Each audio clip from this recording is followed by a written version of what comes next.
I realized one of the reasons I was probably having difficulties talking was because I hadn't eaten yet tonight. So, now that I've had a small meal and finished all my paperwork for the night, let's go ahead and tackle these final questions. Now, I always intended to do these questions as a separate video, except for the first three. The first three are questions I've received in the last 20 minutes. Because the Q&A questions just keep pouring in, I swear. But all of these are questions that I figured not everyone would be interested in, and are questions that deserved actual discussion, except for the first three, like I said. So, let's go over this really quick here. The first three questions I just got.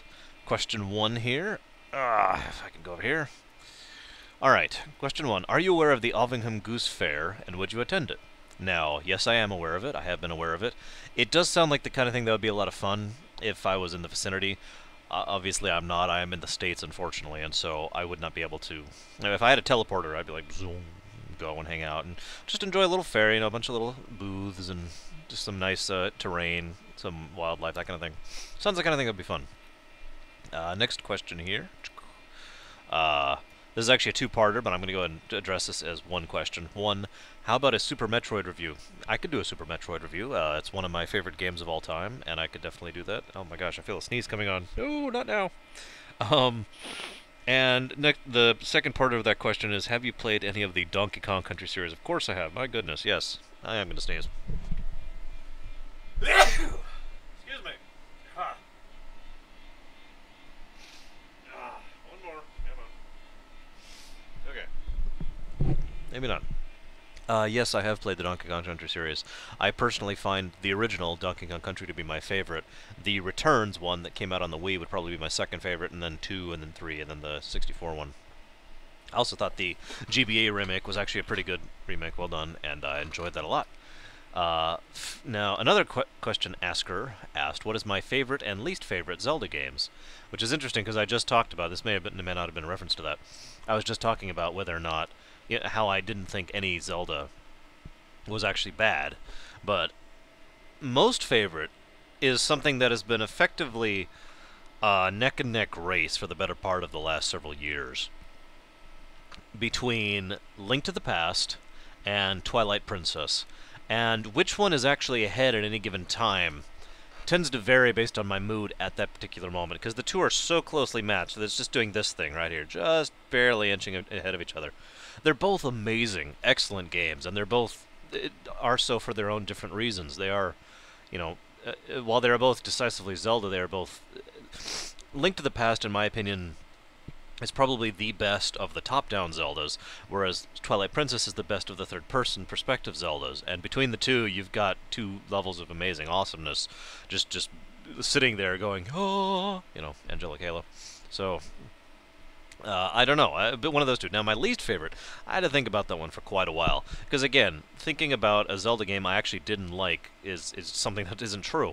But I'm probably going to be stoned and tarred and feathered for this, but my least favorite Zelda game to date is the original Legend of Zelda on the NES. While it was an excellent game, and was a great game, and was a game I enjoyed, it is arguably the least good, in my opinion, of the Legend of Zeldas. It is still an amazing game, but, I would prefer to play any other Zelda to that one, including the Game Boy ones, which I've always been a fan of, including Wind Waker, including Zelda 2, which I know a lot of people dislike a lot, but for some reason Zelda 2 always really gelled with me. I always liked Zelda 2 a lot. I don't know why, it's strange. Or maybe I'm strange, one of the two, but either way. Now, let's go to the big questions. I'm going to answer this one first, because this is going to probably be the shortest.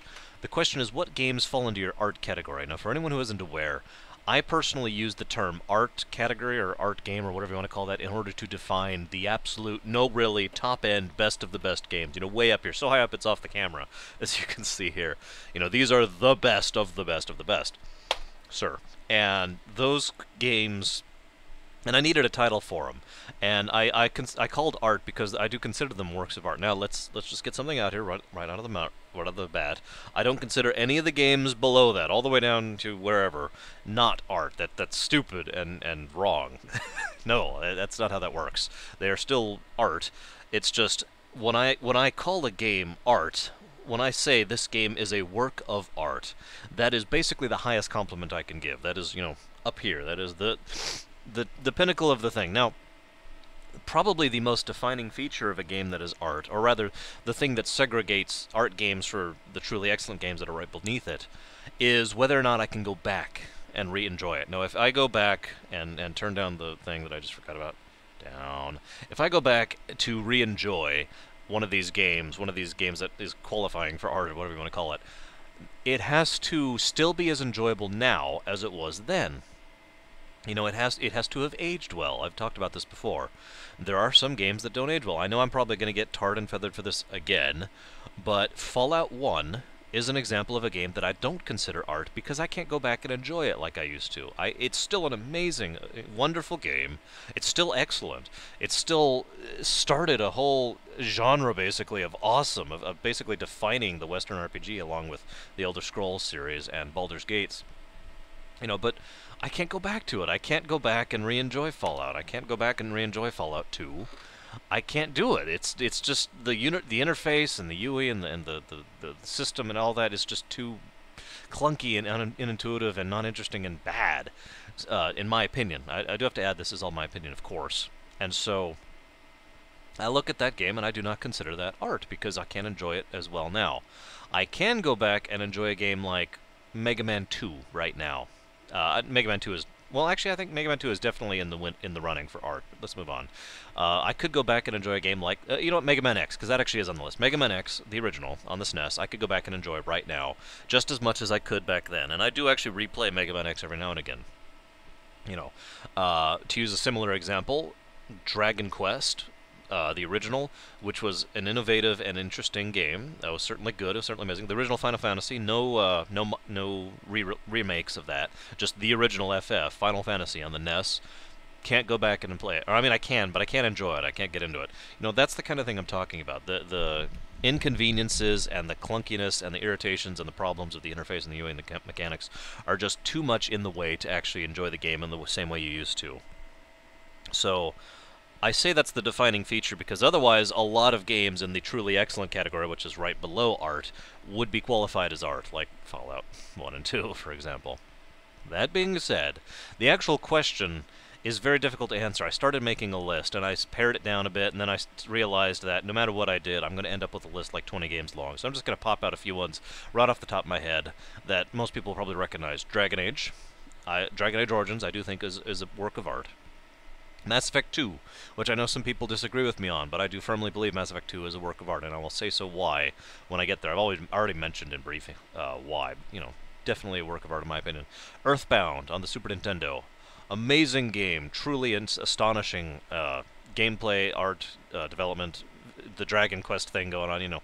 Amazing game. Excuse me. Zelda, Twilight Princess, as I just mentioned, arguably one of my favorite Zeldas of all time, and the pinnacle of third-person Zelda, in my opinion. Zelda Link to the Past, the pinnacle of the top-down Zeldas, an amazing, it practically launched the SNES by itself, never mind the amazingness of, you know, other games such as Super Mario Bros. 3, which is also on that list, which is probably my favorite side-scroller Mario of all time. Although, that is heavily debatable because it is also having to compete up against Yoshi's Island, the original, back on the SNES, which was...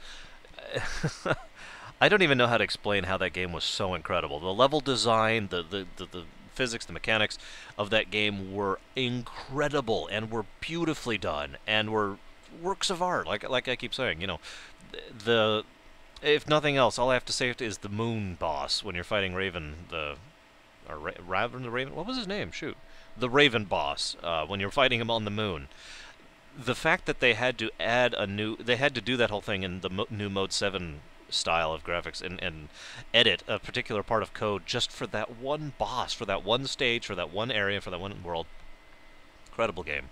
Sorry, I'm getting a little off topic, but the problem is saying my favorite side-scroller is kind of hard to do because, you know, we've got Mario Bros. 3, we've got Yoshi's Island, we've also got Mega Man X1, as I mentioned earlier, which is probably my favorite of the Mega Mans overall. All of the Mega Man series I do enjoy to some extent or another, except for the network games and the new Star Force games. I haven't even touched those. But I did like all the side-scroller traditional Mega Mans, and I did like the one on the N64, Legends. It wasn't the N64, it was the PS1, the Legends game. So of those, you know, Mega Man X1 is probably my favorite of the Mega Mans. The only one in the running for that against would be Mega Man 2, which is generally what I consider, what pops into mind when I think of Mega Man, and also has the interesting honor, I guess, of being the source, I should say, of the first song I ever enjoyed. And that's going to sound a little weird until you think about it. How many people can go back and think about the very first song they listened to and just enjoyed listening to it? You know, listen to that song for the enjoyment of listening to that song. Because I can pick out the exact song. It's Heat Man Stage for Mega Man 2. That was the first song I ever just sat and listened to and enjoyed. That began my music life right there. Heat Man, Mega Man 2. That's not a joke. You can feel free to make fun of me, though, if you'd like to. But, you know, ignoring the Mega Mans, of course, we've also got Super Metroid, which is... again, I don't have a word for it. It's art. It's a work of art. It's amazing. It's practically the epitome of the Metroid series right there, except for the fact that I can't say that because we've also got Metroid Prime, the original, which was the perfect way to advance Metroid out of the 2D platforming style. It was almost absolutely perfectly done. I mean that sincerely. Metroid Prime was an amazing game and actually pulled off first-person perspective properly in a puzzle platformer, which is extremely hard to do, by the way. You know, I can keep going into games like, oh, say, Morrowind, for example, which, well, I've actually kind of, again, it's one of these things with the Elder Scrolls series in general. When I just automatically, you know, whoops, damn it, I can't snap my fingers right now. Whatever, I give up. When I automatically think of what kind of, you know, when I think Elder Scrolls, when I think all the good memories, what pops into mind is Morrowind, first thing. And that game, it's partially because it's high fantasy, partially because the setting was more interesting to me, partially because the story was more interesting to me than the other two. Not to say anything bad about Oblivion or Skyrim or Daggerfall or Arena, but Morrowind is just... And of course we've got games like Chrono Trigger, which I have stated many times to date is my second favorite game of all time for all sorts of reasons, which I mentioned in my Chrono Trigger review, and is still a game I replay to this day and enjoy just as much. And of course we've got games like Final Fantasy IV, which was arguably the game that actually got me into RPGs, because the first one I played that really had a concrete story and really made me care about the characters. You know, I'd played RPGs up to then. Obviously, FF4 was pretty late in the game, wasn't it? You know, mid-SNES era there. But it was the first one that really made me care about the characters in RPG, and I was just like, you know, my God, this is amazing. You know, and I could go on over so many more games, and so I'm going to just stop here with the last one, which is, of course, the greatest of them all, Final Fantasy VI. Still, my favorite game of all time. Has never been usurped from that throne. I don't know if it ever will. I'm still open to the possibility that a game will come along and actually be better than Final Fantasy VI, but to be honest with you, at this point in time, it is more likely that what will happen is I will get a proper remake of Final Fantasy VI like they did with 4 on the DS or something, and that will become the new favorite game of all time. So, now that I have rambled extensively about that, whoops, I have to go update a file.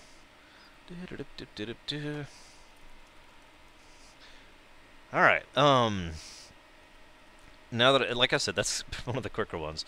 One of the next questions I got here in the in-depth level is, would you be able to expand a little and share some perspective you've heard in regards to DRM? Why exactly is it a complicated issue? Would you consider explaining that a little? Now here's the problem, okay? You have to consider the perspective of the individual. What I mean by that is on our side, of course, it's relatively simple. I am the individual, I am the gamer, I am the person buying this game, right? Pretty easy to consider. When you look at the other side of the equation, it becomes much more difficult, because we've got the people who are in charge of marketing the game. It's a group, by the way.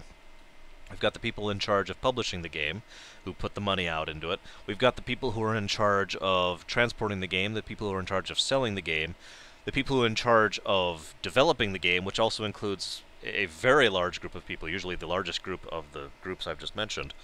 And, of course, the people who own the various groups in charge of you, who are also interested in continuing to make money, or at the very least, and I want to stress this, it's not always, you know, just about the money, but the general concept is to come out net profit, you know, still, at the very least, make it in the black.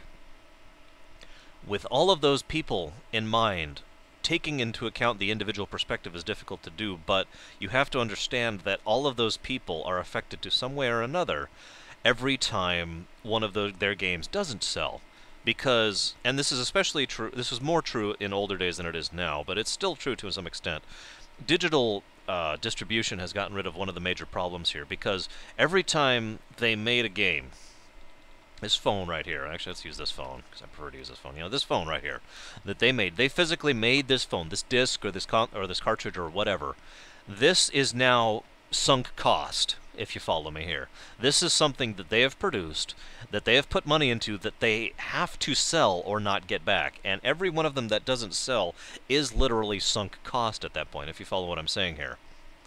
And obviously digital distribution gets rid of some of this problem because they no longer have to produce an extra item that may or may not sell. But my point is, for every one of those that was pirated or was stolen, that was some money they didn't get. Now, somewhere along the line, someone decided that that was unacceptable. Now, here's the trick. This whole thing is complicated, so I shouldn't even say that. Every single point I'm going to make here is complicated and has to take into account every possible perspective. But somewhere along the line, people started deciding it was not acceptable to eat that loss anymore. It was not acceptable to take the Walmart perspective. For those of you who do not know, Walmart actually takes into account thefts as part of their regular budget. As indeed, I can tell you something else, the trash bucket perspective, for anybody who's ever worked at fast food. Most fast food places have thrown away food as part of their allotments, and in fact the store gets credited money towards their budget for the trash bucket weight they've got at the end of the day, which of course leads to the wrong behavior, because then people want to throw away food rather than use it, so they get more budget money back, because that's stupid. But that's getting a little off topic. The point being, it's the same kind of concept, and the video game companies decided not to do that. They decided instead to say, no, we're going to count every single ounce of that as loss, and we're going to try and fight this with everything we can. Now, here's one of the reasons this is a problem. First of all, is that simple greed talking? Is that simply because that's more money we could be having? Or is it because it was actually starting to affect sales? Is it because it was actually starting to get to the point where companies were not making the kind of net profit they need, or indeed net profit at all, in order to continue to exist, or let alone do anything else with it? That's a good question, and unfortunately I don't have an answer for it, but this is one of the complications in answer to your question that needs to be considered in the mentality here. Next question, of course, is whether or not... How do I put this? The next question is whether or not it was worth the expenditure.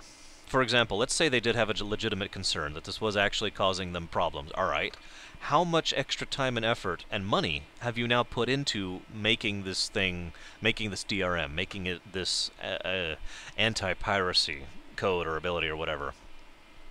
Okay, now, given the fact that you have... Now, you have to keep into account hours, too. Man-hours is an actual resource companies need to track, and this is true. For anybody who knows how corporate economics or accounting works, you have to track that, because that is literal money that you are spending. That is a resource. So, how many man-hours did it take? How much actual budget did you put into the project? How much time and effort was gone into making these DRMs? Based on that figure, which we're going to call A at the moment, is A sufficient to overcome the fact that your product will still be pirated? And it will. This is a guarantee. Your product still will be pirated, but it may be pirated less. And the horrible part is you can't tell the actual answer to that question until the game has been out for like a year or two. You've gotten all the sales you can reasonably expect within the new rush and the first two holiday seasons, and you can then go back and say, okay, well, we spent this much on the DRM, and we lost this much on the pirating, which is versus this much how we lost on the pirating previous to that. But even that figure is not linear, because at that point you can only compare your previous game to your next game, and those two games are not equal. Those two games are not static values, and therefore they have to be considered separately, on top of the fact that you have to consider the season separately, on top of the fact that you have to consider the generation separately, on top of the fact that you have to consider the economic economic weather status of the nation and nations that you sold it in.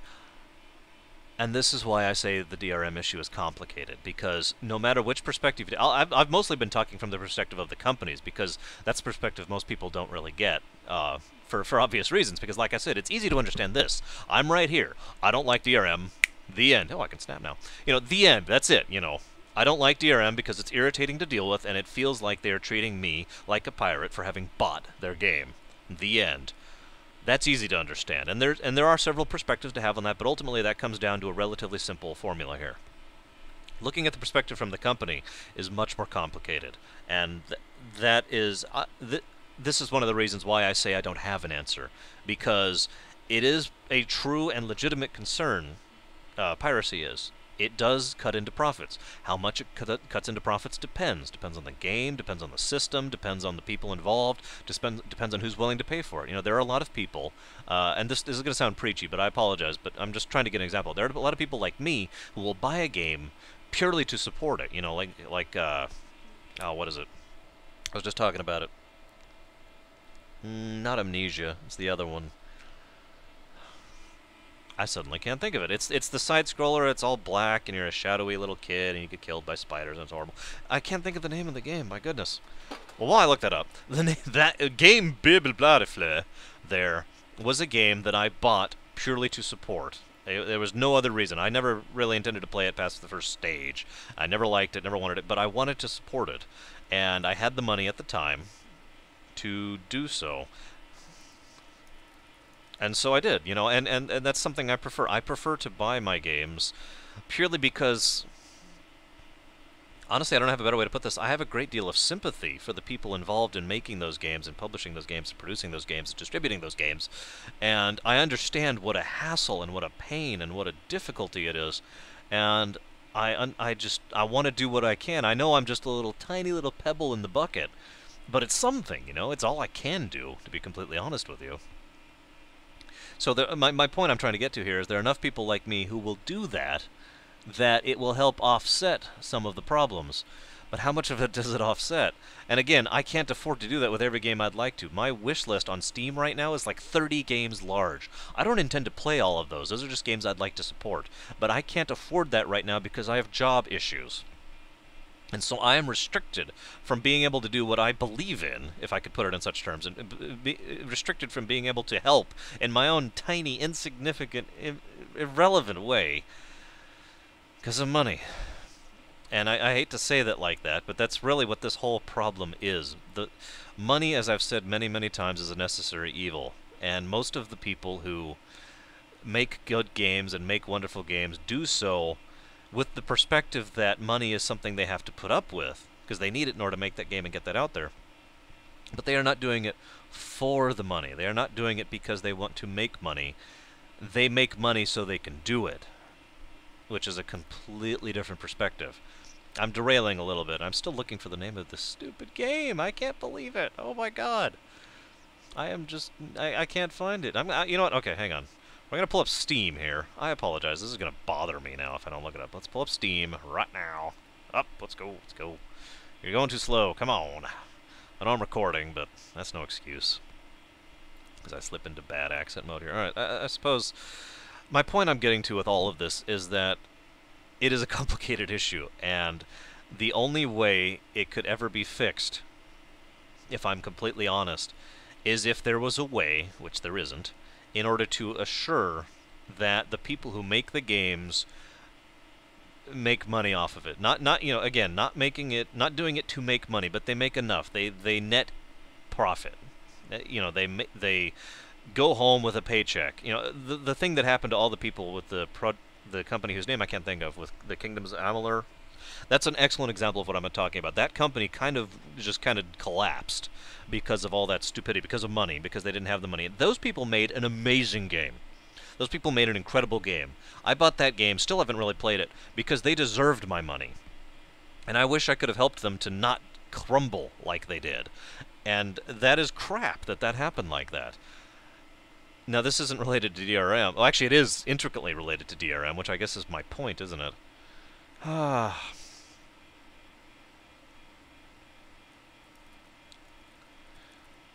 But I don't really have, I don't really know what else to add there, so let's just go ahead and move on, even though I'm never going to figure out the name of this game. It's going to bother me for so long. I think I'm just going to give up for now. And if I randomly say, oh, it was blah, then that's what that is, and I apologize. Let's move on. It is a very complicated issue, and all of the reasons I've listed above are why. I might have repeated myself a bit. I apologize. It is getting very late in the night. Yeah. Now, next question I have here is, actually I've got two. I'm going to go ahead and answer this one first. I have referenced a number of time what I call the tiered system for fantasy insertion, basically. It's the idea of a real-world person being put into a fictional universe or setting, and you apply... Actually, it's a four-tier system, to be completely honest with you, but I almost never consider the fourth tier, because that's kind of... there's nothing interesting to debate there. I have... The question being asked here was, did I... This was about this. There were several questions about this. Did I make up with this idea? Yes, I did. Or rather, I should say, I didn't take this idea from anyone else. I'm sure someone else has come up with the idea before. But it is something that I did not have outside inspiration on. It was something that I just was thinking about, because it's an interesting concept. It's fascinating to debate, you know. The Tier 1 and the Tier 2s especially are absolutely amazing to really sit down and actually think about and actually debate. Tier 3 is slightly more interesting from a different perspective, which I guess is the point. You know, it's just, things like that just fascinate me, thinking about things in different perspectives and different formats like that. The second question is, the ask was, why would I pick Star Wars? Because I could make a life there. This was in the case of a Tier 1. Really briefly, a Tier 1 insertion means I am being plopped into this fictional universe as me, right here, with nothing else. I am not being modified, I am not being edited, I do not gain any of the abilities of that setting. You know, if I was put into World of Warcraft, I would be a level 1 NPC with nothing. If I was put into Harry Potter, I would be a muggle. If I was put into Pirates of the Caribbean, I'd just be another guy who has some really weird clothes, you know. If I was put into Star Wars, I'd just be another human who means nothing, you know. So in all of these cases, the Tier 1 insertion has to be very carefully taken into account, because you don't get any advantages other than your own memory of that setting and you yourself, as you actually are, all your actual real-life skills. Now, the reason I picked Star Wars is several reasons, actually. And let me go over the first reason really briefly, because this is the most important reason, believe it or not. I picked Star Wars first because Star Trek is cheating. Let me explain that briefly. Star Trek is the only setting that I know of off the top of my head that you could pick Tier 1 all the way up to 4, and it's basically the same. Because you as a human being, because you're always going to be human, because it's real-life insertion, are going to end up on Earth in Star Trek. Now, excuse me, while things could be said about unpleasantness that happens to people in Starfleet, or people out on the frontiers, or whatever, Earth is a paradise in Star Trek. This has been emphasized many times.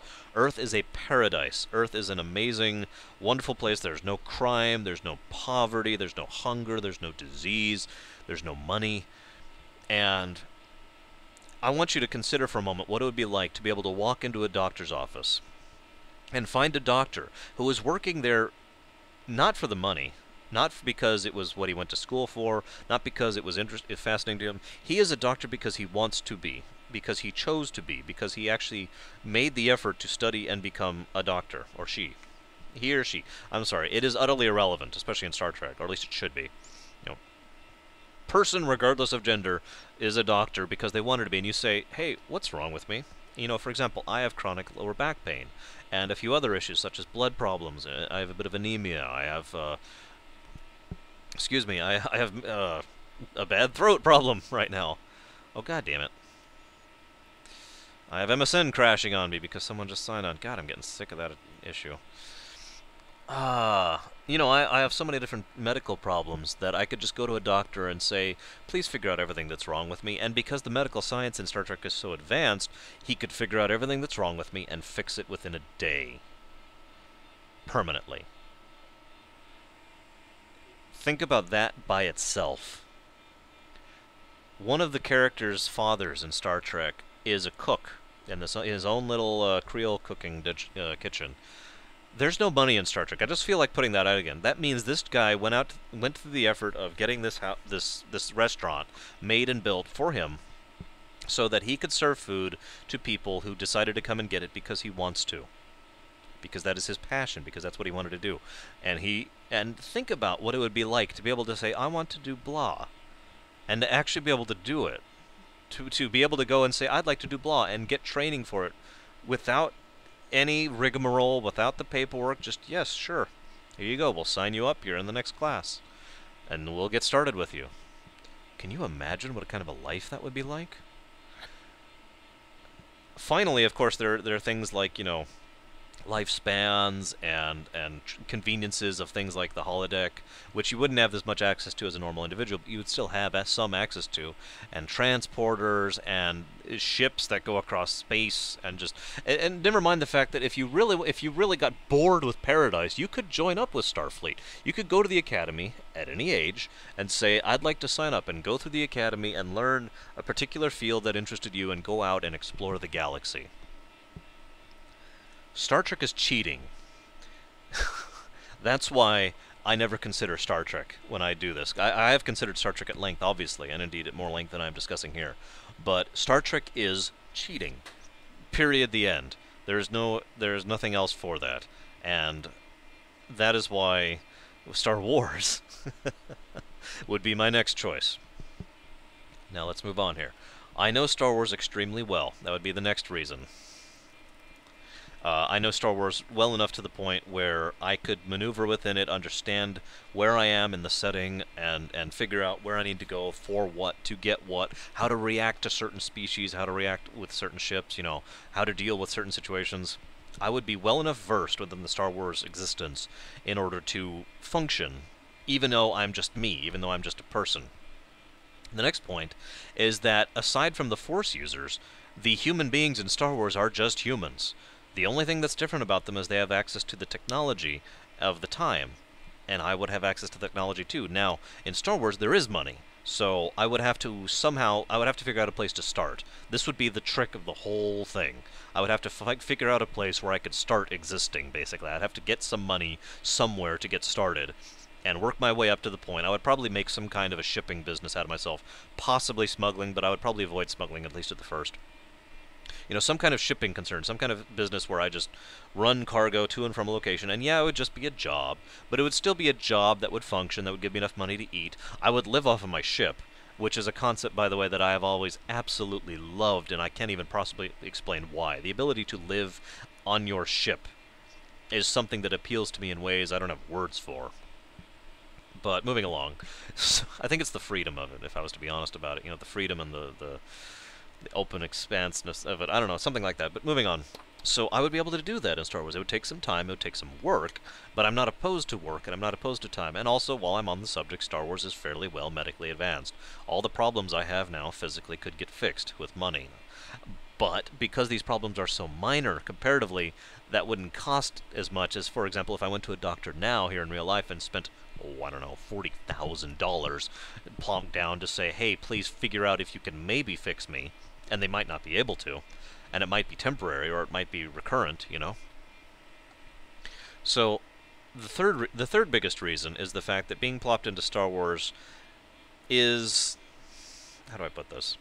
Star Trek is a rather vast setting, but ultimately only covers about half of the galaxy it's in. Star Wars is most of an entire galaxy that has been explored, discovered, it worked through. There is so much there to explore and learn and grow and do. There's so much room, there's so much freedom, as long as you know where you're going and what you're doing, which, as we mentioned, I do. So, you know, that is always something that needs to be considered as well. And there are several other reasons as well. Obviously, I could do things like join up with the military or whatnot if I wanted to. I would not, consequently, especially not as a Tier 1. You know, I could join up with Talon Cards Group, for example, if I was to picture... actually, that would probably be something I would be inclined towards now that I'm thinking about it. Especially for the long haul, because of what happens to Talon during the course of his existence. But my point being, as a Tier 1 perspective, Star Wars fits for a number of reasons that is probably the most realistic of the various options I could pick. It is worth noting that there are several really horrible Tier 1 options available here. Just to name one example, and my personal favorite example, Fallout. Fallout would be terrible as Tier 1. Just being plopped down into the Fallout setting and all of a sudden having to deal with hunger and radiation and constant pain, and having to go to the bathroom in a bucket or in a ditch, and everything stinks, and disease is rampant, and, you know, and just all the many, many problems that would exist for for that, for living in Fallout as a Tier 1. That would be terrible. One of my other favorite examples of something that would be awful for Tier 1 is Harry Potter. Now, you might be thinking, oh, well, of course, you'd be killed by Voldemort or something. No, no, the main reason I think Tier 1 would be terrible for Harry Potter is because basically you'd be transplanting this world, for one that is, for all intents and purposes, from our perspective, exactly the same. It's... there's nothing here. It's like if you had to pick a fictional setting to drop yourself in Tier 1, and you said, I want to go to the Friends universe. The Friends show. Why? It's just this place. There's nothing different. There is nothing different. So, what's the point? You might as well just not leave at all, if you know what I mean. Now you'll have to give me just a moment. I need to send this here. And I need to go up. I need to go to 6. Which is... this one? Whoops. Nope. 4. 4 is actually what I want to go there. Okay. And so there, that's just now. Okay. Like I said, this is going to be kind of a long one. I kind of warned you. Whoops. Who's messaging me?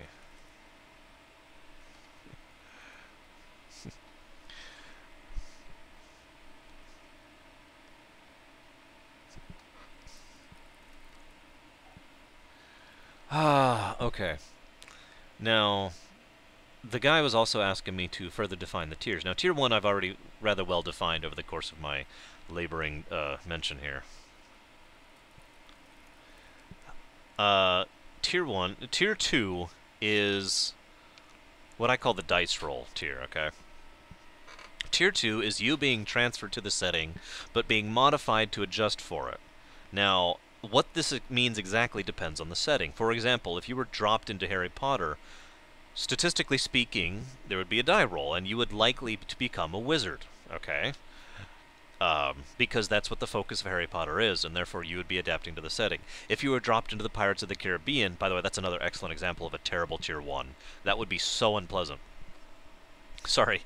If you were dropped into Tier 2, as Pirates of the Caribbean, you would probably be either one of the pirates or one of the members of the, Davy Jones's crew or one of the East India Trading. You would be modified in order to fit in with the setting better. If you were dropped into, just to use an example, World of Warcraft, while you would still be a level 1, you wouldn't be a level 1 NPC who has nothing now. You'd be a level 1 class who can level just like anyone else in that game could, any other PCs could.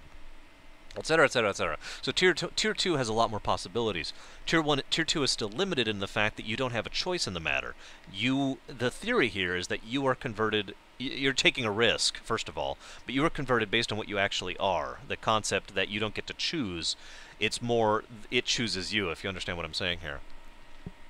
And so at Tier 2, if I were to be dropped into WoW, I don't know what race I would be, and I don't know what class I would be. I would be a race, and I would be a class. I would be someone who can level, like I just said. But I have no idea what. It would be pure conjecture. And so I would be taking a risk. I have no idea what if I would be a wizard at all, or what kind of wizard, or where I would be if I was dropped into Harry Potter. I have no idea if I would, for example, become a Jedi, or if I would be an official of some import, or if I would be some kind of a smuggler or whatever, if I was dropped into Star Wars, blah, blah, blah, blah, blah. And so Tier 2 is obviously a much wider variety of options than Tier 1, but still carries the same basic problems. You're still you, except modified. So, for example, if I was dropped into Fallout, while I might have the ability to, for example, level somehow and gain perks and whatnot. Actually, I don't think you would in Fallout, now that I'm thinking about it. But anyways, so Fallout is actually a bad example there, because Fallout is basically the same thing between Tier 1 and Tier 2, because there's nothing to modify you to. Except maybe the fact that the radiation might not affect you. Maybe the fact that your immune system would automatically be accustomed to the fact that you actually can, live at all and not immediately get 15 diseases and die that were cropped up in this fictional universe. So that's where Tier 2 is at. It's the modification thing. Now there are some settings that would still be very terrible for Tier 2. Fallout being one of them, in my opinion. Pirates of the Caribbean would also be another one. And in several cases, even a setting that could be enjoyable is still a risk. Harry Potter's a good example there. You could be a wizard, or you could be a muggle, but because you're modified, you're a muggle who happens to be near the action. And that's a bad thing, you know? Let's use another example here. Battlestar Galactica would be a terrible setting to be a Tier 1 or a Tier 2 in. Tier 1 especially. But a Tier 2, congratulations, you are now one of the people who actually has the skill and knowledge in order to operate these ships, or you're a Cylon. Congrats. I don't think either one of those really sounds particularly appealing, if I'm honest. That's just me, of course. And of course, this goes in a lot of other directions as well. For example, speaking of Tier 2 specifically here, if you were dropped into the Metroid universe, it is more than likely that you would be someone who at the very least is competent and capable and part of either the Federation or one of the bounty hunters. So there's that. You could also end up being one of the space pirates. You could end up being one of the Chozo remnants, There's lots of options there. Excuse me. If you were dropped into... Okay, here's an excellent example. If you were dropped into Final Fantasy VI as a Tier 1, essentially all you could really do... Well, okay, that's a bad example, because I was going to... Let's discuss Final Fantasy VI later. I'll discuss that later. Sorry, my throat's starting to go out again. Let's use Mega Man as an example. If you were dropped into Mega Man as a Tier 1, okay, you're in a futuristic world which has future technology, yay. And robots that go berserk every now and again, boo. If you're dropped in as a Tier 2, statistically speaking, you're very likely to become one of the robots.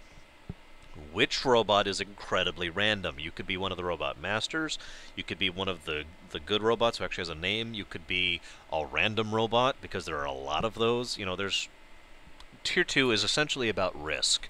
Tier 2 is about rolling the die, which is why I call it that, and just seeing what you end up with. It is a complete gamble. And that's one of the major concerns to be taken into consideration with Tier 2. Tier 3 is what I call romanticized. Tier 3 is, how do I put Tier 3? Let's use Fallout as the example, because Fallout and Pirates of the Caribbean are the two examples I keep using when I discuss this with my friends. And yes, I do debate the tiers thing with my friends frequently. It's a popular source of discussion because there's so many things to think about when you're thinking about it. Tier 3. If you were dropped into Fallout Tier 3, you would still be, a guy who could level. You could be a guy who could get stronger, who could use the weapons and equipment of the thing. You would be adapted properly.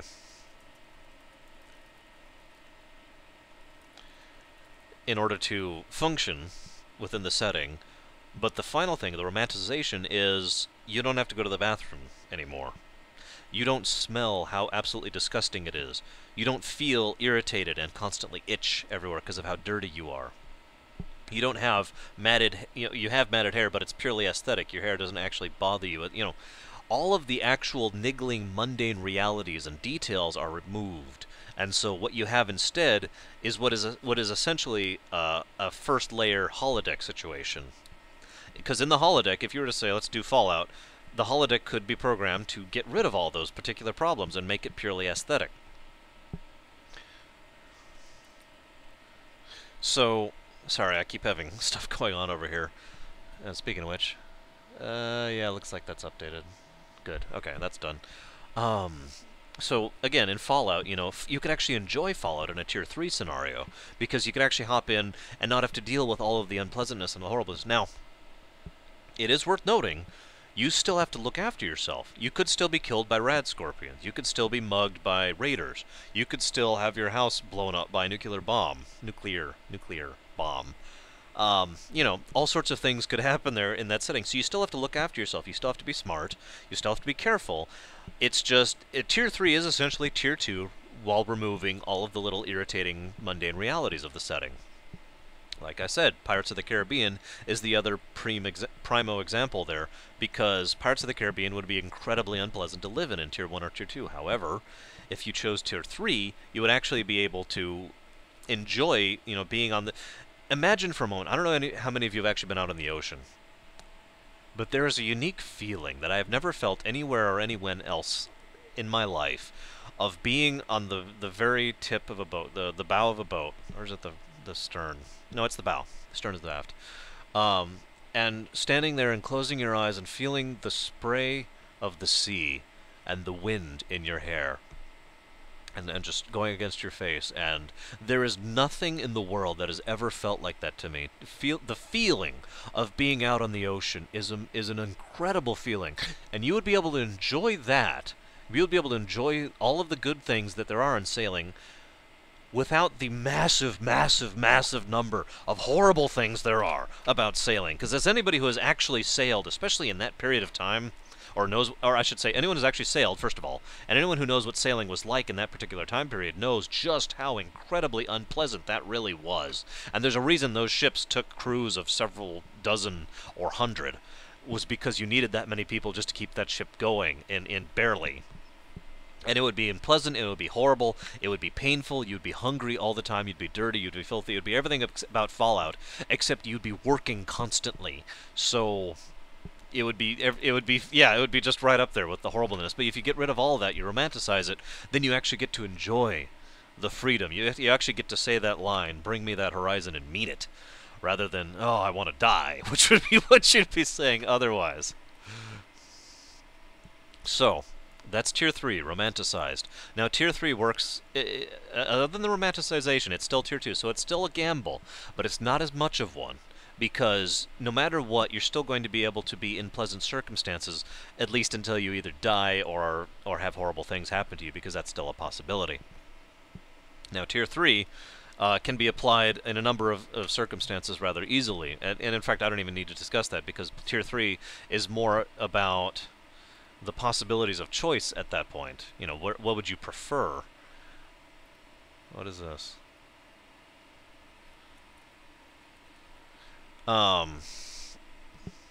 Sorry, I just had an error pop up. I'm gonna have to look up into a minute. You know, preferences of choice. For example, if I choose pirates specifically, by the way, not just because it's an excellent case example, but one of my friends who I discussed this with has said many times that she would prefer Pirates of the Caribbean as her setting for Tier 3 or up, because she loves the idea of being out on the seas and being out in the ocean, having that level of freedom and openness and all that fun stuff. Romanticized, obviously. But you can apply that to just about any setting. You know, any of the Final Fantasies could be done that, especially if you're adapted to the setting, so you can actually learn magic in the same manner that the heroes do, or level up as whatever you happen to be. You know, there's so many possibilities here. Now, it is worth noting, let me give you another excellent example here of a Tier 3, and why a Tier 3 is still a risk. Dragon Age. If you were to plop down a Dragon Age, again, that would be a very unpleasant, horrible, dirty, smelly, disgusting setting to live in Tier 1 or Tier 2. However, if it's Tier 3, all of that gets removed, and you suddenly become someone who can level up, again, as with per Tier 2, so you can be a fighter or a mage or whatever. You don't get to choose. But even into that circumstances, even without having to deal with the everyday unpleasantness of what Ferelden would be like, you still get to deal with the fact that human life is considered roughly the equivalent value of dirt, and the Darkspawn are rampaging either now or soon or infrequently.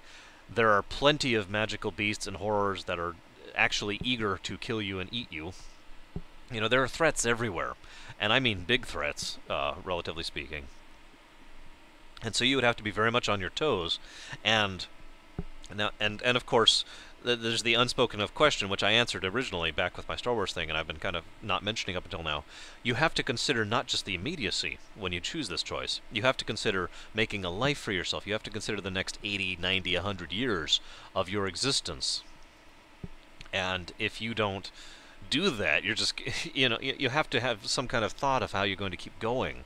So in Star Wars, you know, I could do the shipping business, I could do the smuggling business, I could do whatever, and keep going with that for a while, for decades, and you know, upgrade my ship and buy new amenities for my ship and just keep going and eating and whatever. It would work. There's my life. Done. Boom. Bam. As opposed to, you know, for example, Dragon Age. What future is there in Dragon Age?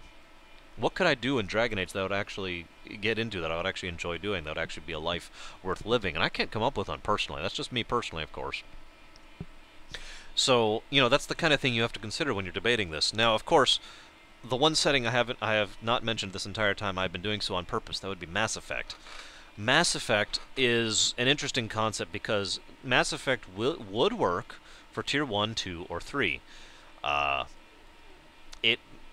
as a tier 1, of course, you'd just be you, a guy, and you'd have to figure out something to keep going, but given how realistic, I guess is the word I want to use here, Mass Effect is, money concerns would be a real issue, finding a place to live. There is a poor, poverty-stricken underclass of a lot of the galaxy, and you would have to find your way in that.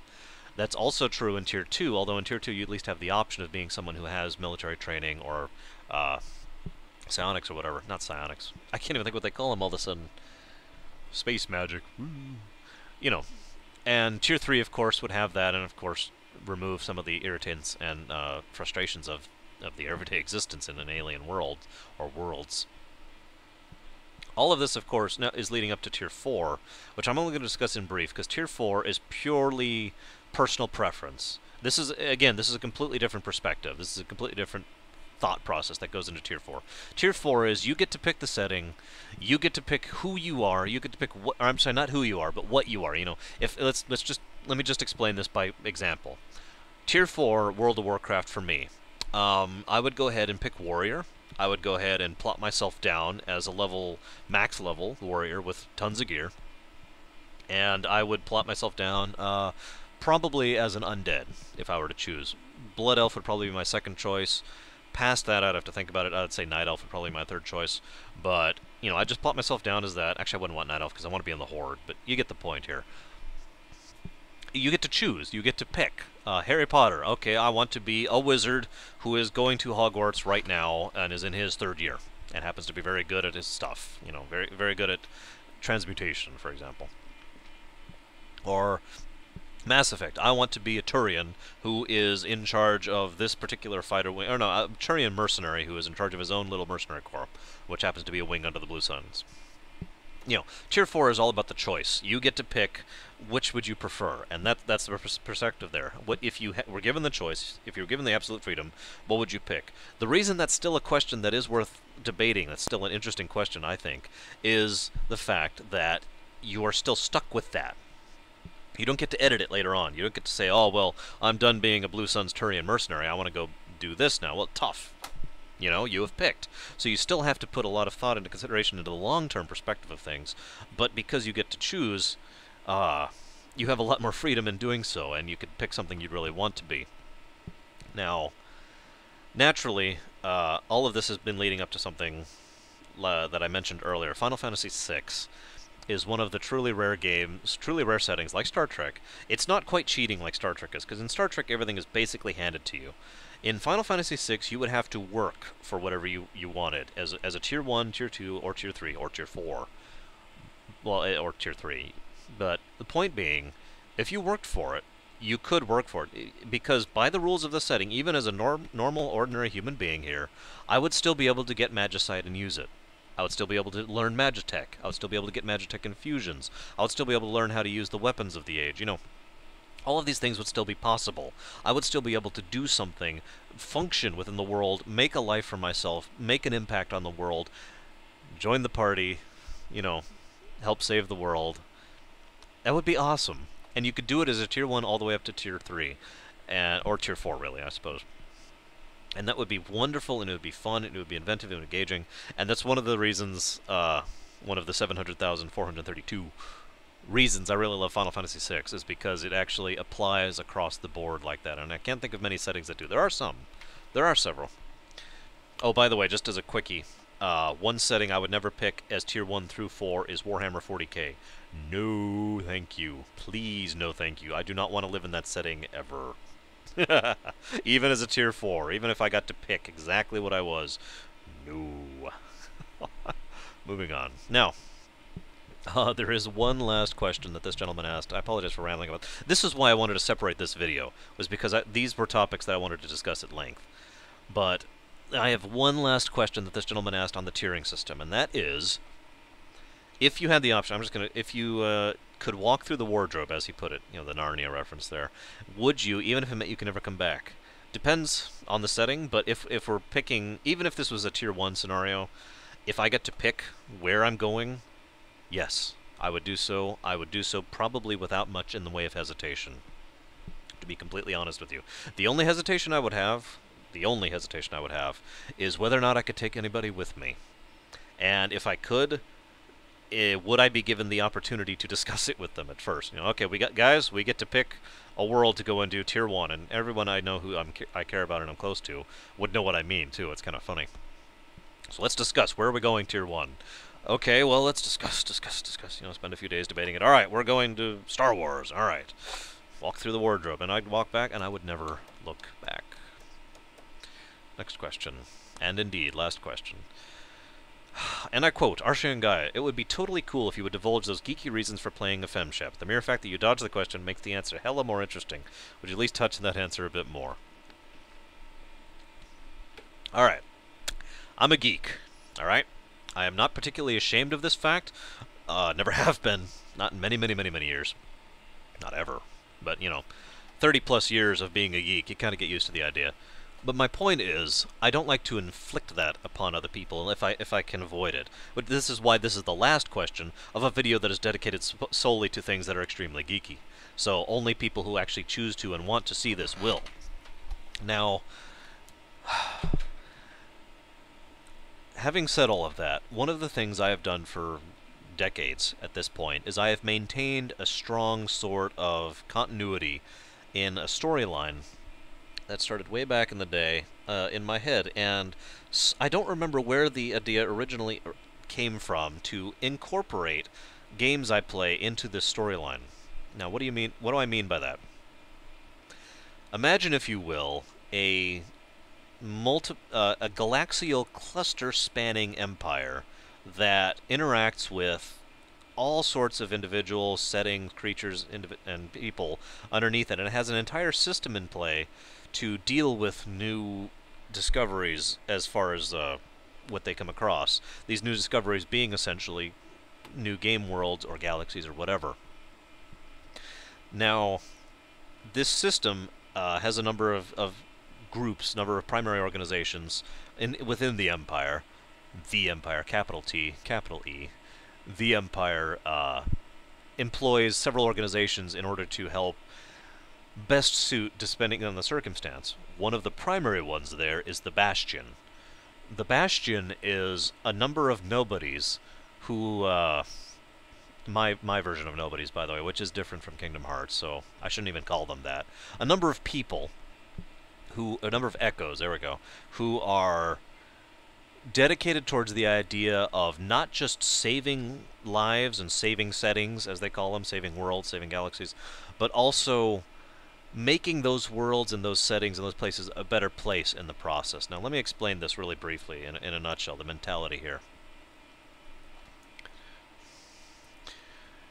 I like to use this analogy, even though it's not perfect, but because this analogy is very simple to understand.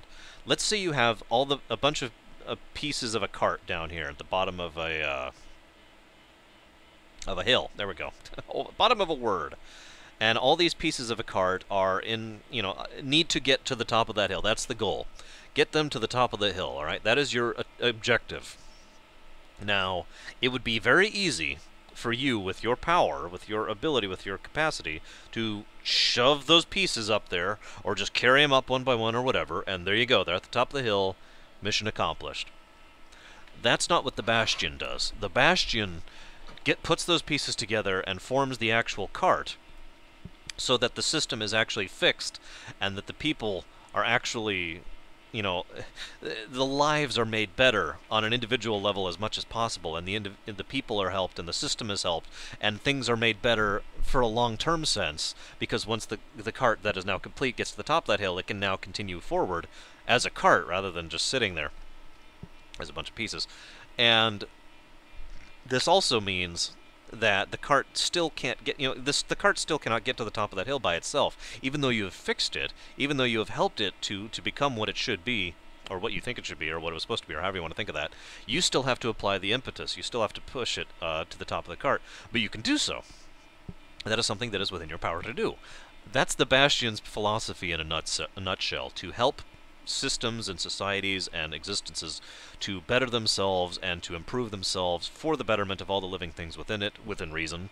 Or I shouldn't even say within reason, because the whole point of the Bastion, the Bastion is used for games that you can do that in, where you can be as close to the Mario as possible, where you can help everyone, where you can save everyone within reason. I mean, I shouldn't even add within reason. That goes as far as being able to save everyone with only minor exceptions, like Caden or whatever heck his name was.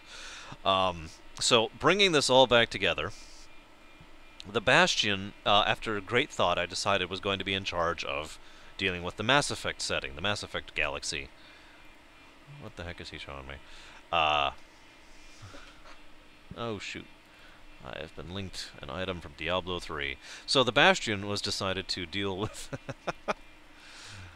the Mass Effect galaxy, and I actually had another extensive bit of lore that explains why the Bastion specifically would be dealing with that, because Decay, who is another individual, a character I've designed who is not a good person, as evidenced by the name, I suppose. Decay was responsible for creating this system in such a way that, despite the horribleness of the setting, if someone were to walk in and start displaying levels of power that a member of the Bastion does have, it would disrupt the system in such a violent and upsetting way that it would probably destabilize the entire galaxy, which is not what the Bastion is about. And so they were limited, and so they had to send someone who was going to be behaving as a member of that setting. They were given a couple of abilities, such as the ability to use save states, or save games, and an ability to rewind a bit and to be able to look up things on the wiki or the walkthrough or whatever, a degree of precognitive abilities,